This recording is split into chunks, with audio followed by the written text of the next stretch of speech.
the bookcase for the meal, so you're the first thing that the guest sees and you're the last thing that goes onto the table. Every dining experience at Araxi begins with pastry chef Aaron Heath's handmade dinner rolls made from his own sourdough starter. It's important that you make a really good first impression, and the rest of the meal happens, and then you have to carry that through right till the very last bite of the meal. The life of a pastry chef.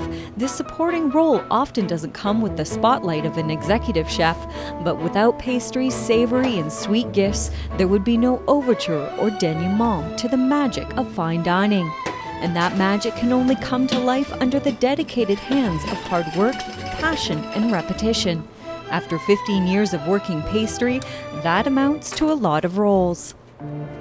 I tried to calculate it once and I stopped counting after 1,000,000.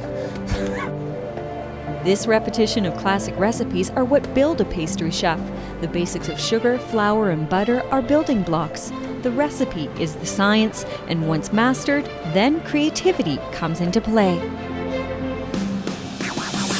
Today I'm going to make my interpretation of a Black Forest cake. To me, when I think about a Black Forest cake, it's a layered chocolate cake that's, it's focusing around chocolate, cherries, and whipped cream. So what I've done, I've taken those flavor components and I've made a flourless chocolate cake, but I combine, instead of just whipped cream, I'm making both a dark chocolate and a white chocolate mousse. And I'm just making them individual little cakes.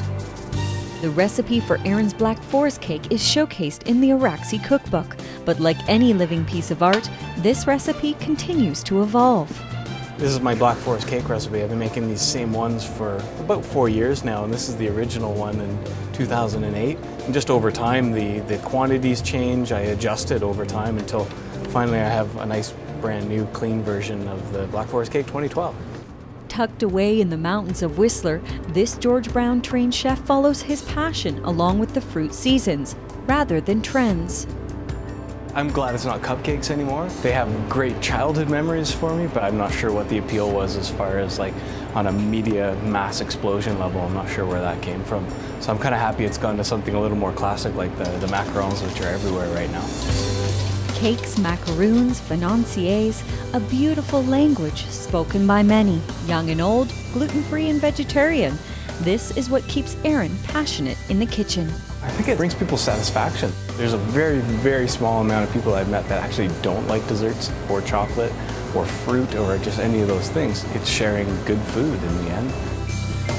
An avid outdoorsman, his enthusiasm for his work only lies hidden in his smile. I have more cavities than I can count, that's for sure. Sweet in body and spirit, the perfect finish, giving new meaning to nice guys and plates finish last. From Whistler, I'm Nicole Fitzgerald for Shaw TV.